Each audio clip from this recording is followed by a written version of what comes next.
सतीश उर्फ खोक्या भोसलेला 7 दिवसांची पोलीस कोठडी सुनावण्यात आली आहे। खोक्या भोसलेला 20 मार्चपर्यंत पोलीस कोठडी सुनावण्यात आलेली आहे। खोक्यावर पोलीस आणि वन विभागाकडून गुन्हे दाखल आहेत। शिरूर, कासार, दिवाणी आणि फौजदारी न्यायालयानं खोक्याला आता 7 दिवसांची पोलीस कोठडी सुनावली आहे। न्यायाधीश अक्षय जगताप यांच्या कोर्टानं ही कोठडी सुनावलेली आहे। त्यांनी 7 दिवसाचा पिशर मागितला होता। न्यायालयाने 6 दिवसाचा पिशर दिलेला आहे। 20 तारखेपर्यंत पिशर दिला। 20 तारखे आजपासून काय मुद्दे मांडण्यात आले तुमच्याकडून? आता याच्यामध्ये त्यांनी जे म्हणजे सरकारी वकिलांनी आणि आयोनी जे मुद्दे मांडले होते की सदर आरोपी फरार आहे, बाकीच्या आरोपीचा शोध घेणं आहे, त्याच्यामध्ये वापरलेली गाडी जप्त करणं आहे, त्यांच्या वापरलेले हत्यार जप्त करणं आहे आणि म्हणून आम्हाला आरोपी ताब्यात पाहिजे आहे।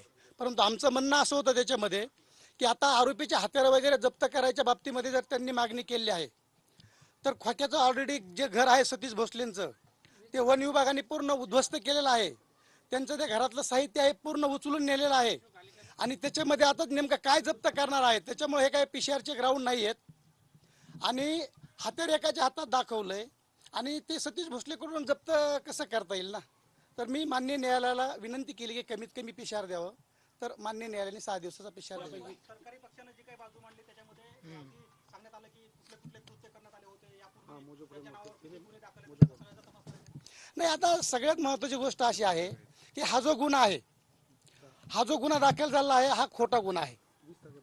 खोक्या सतीश भोसले हा त्या स्पॉटला त्या दिवशी नव्हताच।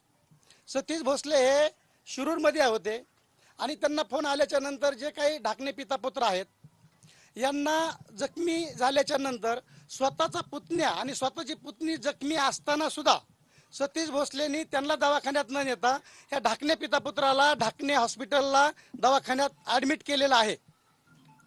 ओके बस ओके